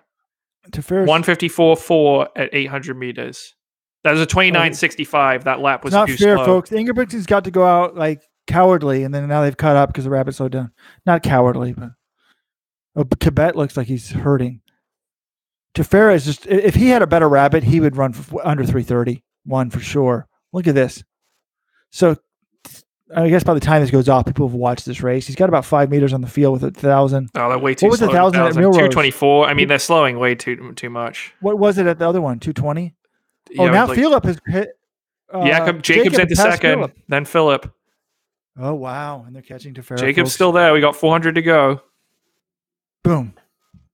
Time the final 400. About 150, 239. Oh, Jacob could definitely win this. He looks good. As Tefera doesn't look good, John? Tefera looks good too. Yeah, good point. It's not fair, though. Tefera is now filming the role of Kajelcha. 253 at 1,200. It's hard to pass indoors. Okay, it's a two-man race. The two teenagers. This is great. We got the two teenage sins. 308. 28.72 penultimate lap. Jacob, has he got anything on the backstretch? Jacob has already proved to me, though, he's going to be better than his brother. Oh, he could do this. Can he get there? Oh, he's coming up. He's closing that gap. I need to apologize to John. Are you guys ahead of me? Oh, it's going to be a great finish. Oh, wow. He's going to get him, I think. Oh, it's Jacob. Jacob's got it. Oh, 336. Wow. Jacob for the win. We need to put an asterisk, right? Cowardly way to run, go in the middle of the pack. Thank you. He puts up a number 1. He won the race. Fist pump. That was good. The new tattoo. Tefera looks like he's just set a world record. He looks so excited. Wow. It looks like, wow. Okay, this is what the sport needs. I always have fans. Sport. I always have someone. This is what sport is. You need someone to root for. I was rooting for Tefera. People were doubting him. Who was doubting him? What do you mean? You were. This shouldn't even been contemplated. Wait, what are you talking about? It shouldn't have been contemplated. Ingebrigtsen won. Clearly, it should have been contemplated. Beat the world record holder. Yeah. Wow. Oh, we got to get a screenshot of that. Amazing. I think the Let's Run board is going to, if it's back in the day, would have crashed after something like this. That was a great race. Two great races. Really props to Tefera for running him back to back. Now, Tefera, would he beat him if it was a rabbited race better? I think he would have won. Just that he would have gone to, he would have run a pace that Ingebrigtsen wouldn't have been able to hang on to. I think you waste a lot of energy. You go out that hard, it burns something out of you. And we know he's good at a rabbited race. It's the same thing you see these Kenyans in the World Championships. They're great at rabbited races, but are they good at changing gears and slamming down the last 150? Well, I mean, he won Worlds last year. His winning time at World Indoors was 3:58. I mean, he can clearly close. I mean, he got beat by a really good guy. Jacob's one of the best 1,500 runners in the world. Okay, that's official now. This is why the dad is so high on him. I'm buying into the hype now. I'm not buying the hype. I thought we should have this in one of our debates. Will Jacob Ingebrigtsen ever medal at a global championship? I think he could medal this year. Yes, he will. That kid is so smooth. He's the smoothest runner I've ever seen. After watching this, I think he might be one of the, he is one of the best. He just beat the world indoor record holder. I think he might even be, he's already run 3:31. Yeah. You get under 330, there's not many guys. He's like Centro, but fast. I mean, come on. Centro's the Olympic champion. Come on now, Weldon. Centro's run 330. But you know what I'm saying? You know what I'm saying, right? Like, I think he's going to do better in the top end speed. Centro, honestly, is not showing the fire after he's won the Olympics. He's shown some good races, but like, is he really motivated to put it in, day out, to be the best in the world? I think if he hasn't been able to stay healthy, I think if he wasn't, maybe the fire isn't quite as hot as it was before. I don't know. But I think the biggest problem is he hasn't been able to stay healthy. It becomes very hard to put in a ton of work when you're not healthy. That's the biggest problem Centrowitz has had the last couple of years. Like he ran. Yeah, and you guys will hear, like Jordan Williamsz is talking about Centro and like, why do these races? And he's like, Centro is the Olympic champion. He's one of the best racers I've ever seen. Like, you're trying to get experience, learn how to race better. And I think he sort of showed what's possible. And Ingebrigtsen looks like a great racer, but I think he might have the potential. He's so young to run, super fast at 1500 and 5K. So, a European kid, his brothers, he was raised a professional runner. And I think a lot of the guys who come up in Africa are sort of raised as, maybe not as professional runners, but they're running their whole lives. They're at altitude. People wonder, is it genetics? Is it the altitude? Is it the lifestyle? What is it that sets them apart? Well, this guy's been essentially raised as a pro since he was 12. The Galen Rupp of Norway, basically. Yeah, and the sport needs this. Two teenage stars. I liked how they sort of hyped that up on the TV. And this is a German meet, and I'm sure there's not a huge audience for this. I guess, in Eurosport, it's all in English. So I just applaud them. This was a good race. I'm glad we watched this. I'm glad we kept the podcast going this long, guys. Galen Rupp of Europe, that's insulting to Jacob Ingebrigtsen. He showed more personality on that victory lap than Galen showed in his entire career. I'm not talking about their personalities, Robert. Well, that was a joke. A joke. Can we delete this actually portion of the podcast? Because I was rooting for Tefera, doubting Jacob a little bit. And wow, this is why I was big. I was excited about this race because I think, okay, I said this race will show me whether he's really going to be significantly better than his brother. His brother has already won a world championship medal. So if we're debating whether he's going to win a medal, I think the answer should be yes. After the two Kenyans, Managoy and Tim Chariot. Chariot, the other medal is right there for the making if one of them screws it up. Well, guys, we had a little bonus commentary there, but I think that's going to be it for us for today. We have USA Indoors this weekend. The action will be followed live from New York. I will be your solo correspondent for Let'sRun.com there. John will be assisting from Boston. Robert will be on ESPN Plus at the Ivy League Championships. Damn it, that means more work for you and me, John. Yeah, I don't know. I'm trying to make it work if I can go to HEPS on Sunday, but then it's also USA's. And then there's also this BU. We didn't even talk about the BU last chance meet where some of these distance guys are coming to run, knock out the 5K standard and skipping USA's entirely. That'll be great. You want to hear a rant in this show? This meet shouldn't be allowed. They should not even have a meet the same week as USA's. They should not be allowed to qualify for anything the same week of USA's. The IAAF should let countries put in a rule saying you cannot qualify for Worlds the same week of USA Championships if you're not at the USA Championships. I agree 100%. It's terrible for the sport. Once again, what is good for the sport? Think about it some of the time. It's hard to knock Scott Simmons guys because those guys race a lot, and that's very good for the sport. They're not afraid to compete, but there is no 5K at USA, so they're going to run this race instead. I just wish they weren't. I wish they were at USA's winning the 2 mile. Put it in exhibition at USA's if they want to do it. We got Jordan Williamsz, the rabbit of Samuel Tefera's race. He had some interesting comments, sort of what it's like to be in Europe, traveling in Europe. Also, he's got the unique circumstance of being out of Australia, where he only is, he said, about 2 months a year. If you love running, as he does, he says it's great. But some people, it's not as glamorous as you think. You're on the road a lot. But he got to be a special part of history, and he talks about that experience. Jordan Williamsz is next. And for Jonathan Galt and Robert Johnson, Weldon Johnson signing off. All right, we're joined by Jordan Williamsz, the pacer at the world record by Samuel Tefera. Jordan, welcome. Thanks for having me. First of all, it sounds like you're on a travel from hell. Where are you right now? I'm at London Heathrow Airport on my way back to Melbourne, but we've had a bit of a delay, so just sitting around the airport for a little while. And you've got 14 hours till where? Till Sydney? No, we're going to Brunei and then from Brunei to Melbourne. So something a bit different. Wow. People think professional track and field is glamorous. We can get to that in a minute, but first, the world record. You guys did a tremendous job pacing. Bramsom took the first 700 maybe, and then you did the last 300. How'd you feel about it? It looked great to us, but as a fan, the race was tremendous.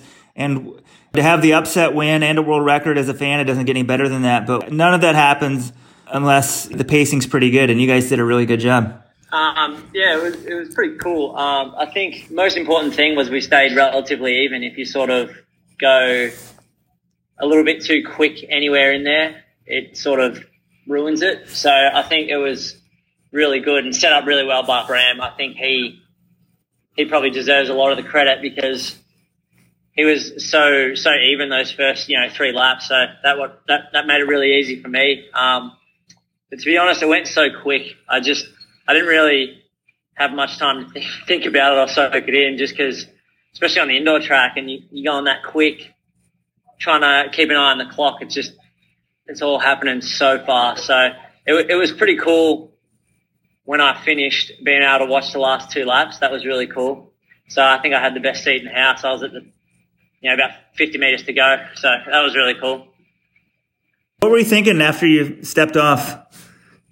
I saw the sort of clock going 2:20, 2:21. So I was just really happy I had done my job, but I had thought maybe to go a little bit longer, but when I realized there was 2 of them together, I thought best to just get off and let them race, because there's a pretty good chance they were going to push each other better than I was going to tow them through. So I think it all really went to plan perfectly. So yeah, it's cool. It looked like with about maybe, I don't know, about 950 or something, you kind of look back and you saw them there, then you went wide and let them go at it.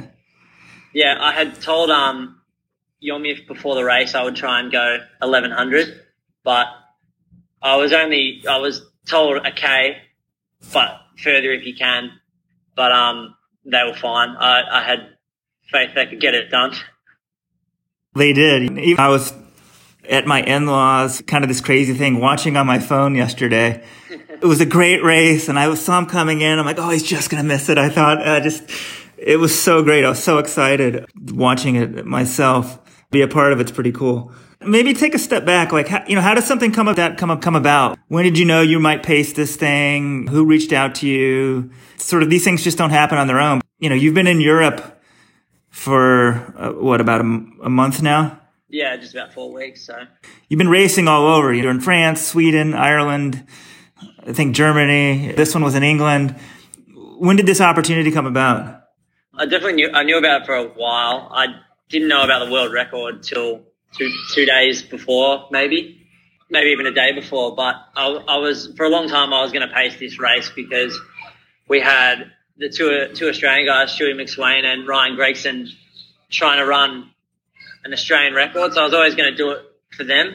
Originally, I was meant to run the race, but when the point system sort of fell apart, I didn't need to do it. And Nick asked me if I would pace it, and I said, yeah, sure. So I was, maybe for a couple of months, I've known I was going to pace it. But yeah, the world record attempt only happened maybe even the day before. I saw Kajelka's name on the start list, and I was like, oh, that's interesting. I thought he would have stayed in America, and then found out a couple of days before, or the day before, that they needed someone to go 220, and it's pretty fast.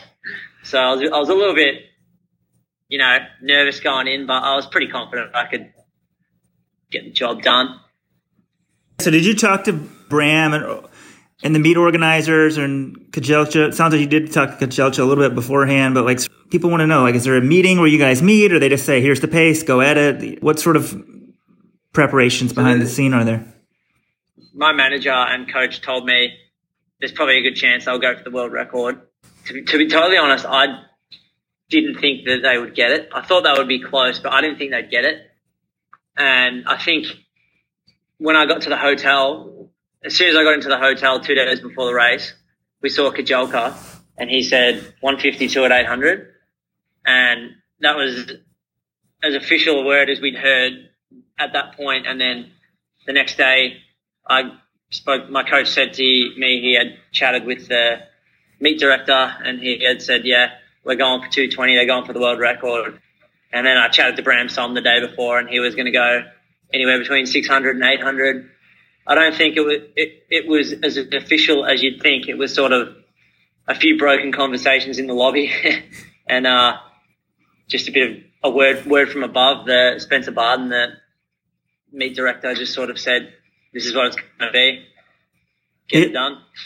I feel better you didn't really know about it because I kept it kind of low-key, and whereas Milrose was sort of hyped beforehand, and at some point sort of Friday, I don't know, we were looking around, we're like, they might break the world record. We better get something up on this. Then we heard that you guys are going to try to go through it like 220 or something. We're like, well, if they can come close to that, there's a chance. We kind of thought like you, they might just barely miss it. And also, everyone was thinking, I think, that Yomif would be the guy who would win. But I'm like, well, Tefera is a world indoor champion. And I'm sure just with that mindset, he's not in this race just to sort of spectate. So it was a really great, cool occasion. Yeah, I definitely think they needed the two of them. Like, when you start racing to the finish, that's faster than you could go on your own, I think. Well, I know I would want to be in a race rather than time trialing. I think you can get quicker out of yourself, definitely in that last 2 laps. So, yeah, I think alone, neither of them would have done it. So it was good that they had the really good race, and I think that's the main reason why the world record went. It's tremendous. I hope you got a big bonus. My claim to fame is I rabbited Paula Radcliffe to her first world record in the marathon. It's the most money ever made in running, so. That's all right. You got to have a claim to fame, right? Yeah. I wasn't nearly as good as you, so hey, facing women's world records, I'll take it. Unless you got more to talk about in the world record, let's talk about sort of where you are, what you're training for this season, and sort of even like racing in Europe. I think a lot of them, most people in Let's Run are from America, and we follow you, and you were at Villanova, and obviously some of the Aussies we know well because you guys speak English and it's just easier to follow you guys. But what you guys do is different. We don't totally understand, how it works. And like right now, you're on a 22-hour journey back home. It's going to be summer there. When you get there, it's just very different. I think the craziest part is we've got to race an outdoor 1500 next weekend. So that's probably a bit different to what most people in America would expect. You guys it's Melbourne Track Club. Nick Badeau's the coach and the manager, right? I mean, sort of maybe giving me the real big overview. Well, we got sort of people that jump in and out from all over the place. And I'd say the core group of like middle to long distance guy runners would be 5 to 10 in any given year, depending on injuries and form and whatnot. But it's a pretty busy year for us. We spend a real long time away. I'd say just an average year. It might be January altitude training, all of January altitude training, maybe 2 to 3 months at home racing. If we don't go to indoors, if you go to indoors, there's a month in there in February where you'll be racing in Europe. And then we're usually over in Europe May until September, and we might spend a bit of time, various training camps. We go to Spain. Sometimes we go to Mount Laguna on the way to Europe. We spend a month there.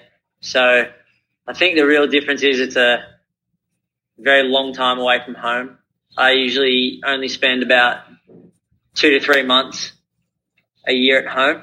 But I think if you can get used to that, it's a pretty cool. I really enjoy it. I know the travel might be a little bit daunting, but I really enjoy it. I like moving around and, I really enjoy the sport. So I don't really mind the travel, being on the road, doing all the races and stuff. I really enjoy it. So it's a pretty good, it fits what I like to do really well. You got to be into running. You got to love it. And you got to love the travel. But I think a lot of people don't understand. Even some of the people based in the States, it's easier for them. They go to altitude in the States, but they're still not at home. There's still a plane ride. They're not with their family or whatever. Probably even those people are going to be gone 6 months a year or 4 months, 4 months a year. In January, you guys were in altitude where? Falls Creek in Australia. So it's about a 4.5 hour drive from Melbourne. It's a pretty good spot. It's about 5,500 to 6,000 feet. So it's not super high, but it's the best we got in Australia, and there's no track or anything, but it's pretty good running. It's relatively flat, and most 90% of Australian distance runners are up there, so we all train together. So it's usually good training, and it's early for us, so you just sort of finding your feet again after the previous year and all that. So I enjoy it. It's good to catch up with everyone in Australia and spend a bit of time, with people you're familiar with. You guys have these, outdoor races coming up. When are the Australian Nationals? They are in April. Yeah, they're not that far away. But why do you guys then go to Europe and race? Is that because you can make some money, or it's just good experience? Like, what's some of the?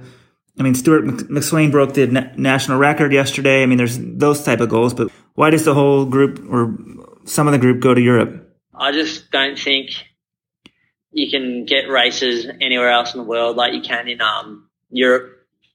Like, I know there's a few decent ones in America, but again, 90% of the good racing is in Europe. So that's why you go over there. That's why we go over there. It's really a great place. And we base in London, so it's pretty easy for us. They speak English. It's very similar customs and stuff there. So it's easy to live there. And I just think that the racing is just so good, and it's great to be over there and trying to win. And you got to think at the same time, it's winter in Australia. Not that our winter's too bad, but there's just no track races. We don't have any indoor tracks. You'd be doing road races. So it's just the way it's all structured and Nick's set up over there.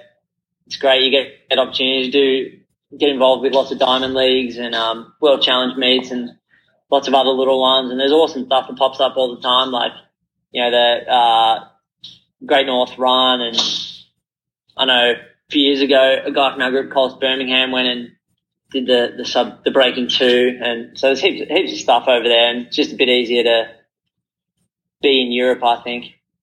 Better than Australia anyway, because it's I think the hardest thing, why you need to be over there as well, is probably it's so far away.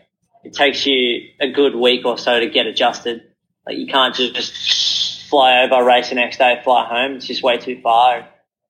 You just sort of need to be there to be in it, really.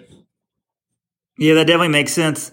Your little indoor campaign, I guess you have a 7:55 3K, 3:41 for 1,500 where you got second, 1:48 800, and then you got 2/3 of the way to a world record. How do you view the indoor season for you? What were your goals kind of coming in?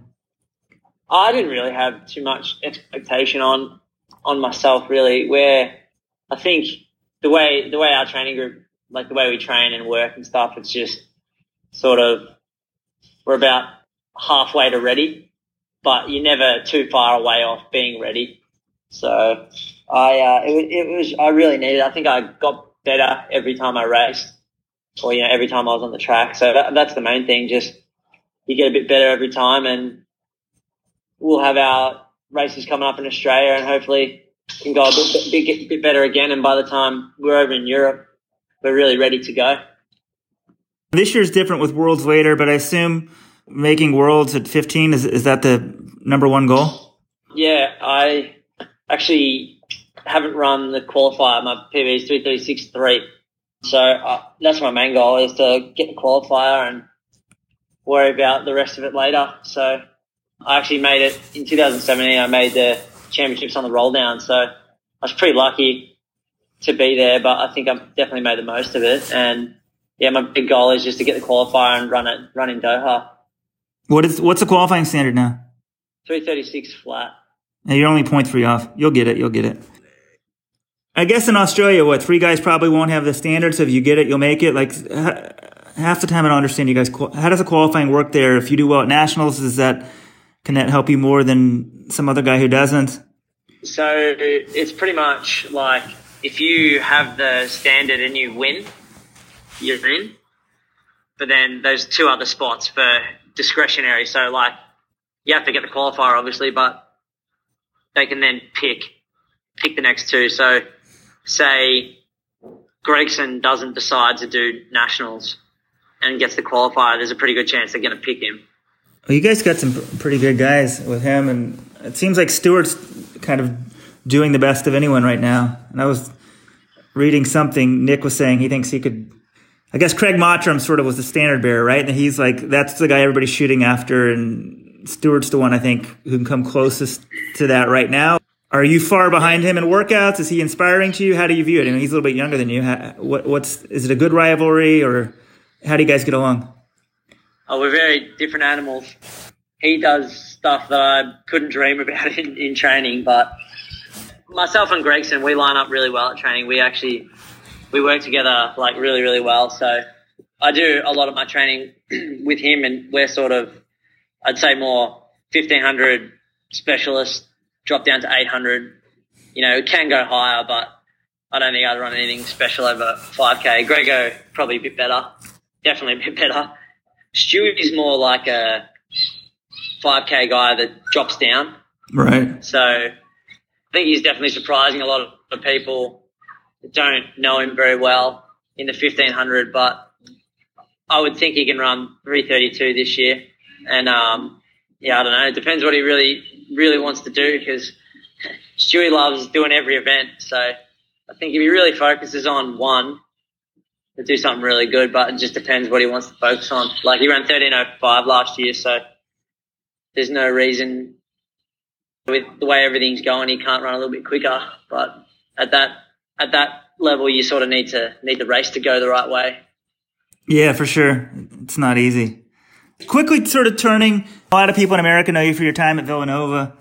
How would you say the American collegiate experience was for you? Coming from Australia, it's a little bit different. You were pretty quick before you came over here. I think you ran, 340? You ran some quick times here, never won NCAAs. Like, how do you view the years at Villanova? It was awesome. I got a lot out of it. I was You beat Edward Cheswick once. Yeah. No, I had a few good races there. Plenty of highlights. Yeah, I think just it probably helped me a lot with racing. You definitely don't get... At Villanova, I know Marcus never really wanted to go and chase times too much, which was I was happy with, and I'm still happy with, because you sort of learn to race and be competitive, like, which is at the major championships. That's what matters the most. I know Centro's one of the best races I've ever seen, and he won the Olympics, so it obviously means something. Like, there's plenty of guys that probably ran faster than him that year, but hey, he won the gold medal, didn't he? Yeah, you don't have to be the fastest guy. You just got to be the fastest guy in that race. So yeah, but yeah, I think I learned a lot while I was at Villanova racing, and Marcus is a really good coach, and he gets you ready for the next step. Definitely, whatever it is, be that running or not. So I really value my time there, and definitely tell all these Australian kids to get over there.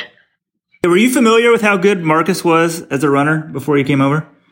Yeah, I knew he was like really good. Like, I knew he had 100 sub fours, or 101 is it? And 350 miles, not mucking around. I knew he ran 332 when he was 334, when he was about 34, 35. So I knew his credentials. It's pretty amazing what those guys were doing back then. What blows my mind is how often they race, dude. I know I've raced a lot since I've been here in the last couple of weeks, but they do that for a whole season. Smash out like 6 races a month. Ray Flynn was telling me some story at Melrose that they ran a 1,500 outdoors in Australia on like a Wednesday. They flew to LA and raced a mile indoors on Friday. And then they flew to Dallas in Texas and ran a mile the next day on Saturday. The same 5 guys did this. I was like, you got to be kidding me. And then they probably had 3 races the next week, or, and it's just crazy. And it's not like they were running slow. It's nuts. Different breed. That we've all gotten a lot softer since back then, I think. Americans, we think we're soft, and you Aussies are tough. So you guys, it wasn't like Marcus O'Sullivan, but 1, 2, 3, 4, 5 races for you this indoors. That's pretty good. And this is Weldon here. As mentioned earlier, there's a little audio recording problems at the end of our talk with Jordy, so our apologies for that. He just explained at the end the family history of being pretty much the only family in the world with the Z at the end of the name, and talked how before and after his world record run, he had no contact with Tefera. Pretty interesting weekend, and we hope to have an interesting weekend as well from the USA Indoors. Signing off, this is Weldon Johnson.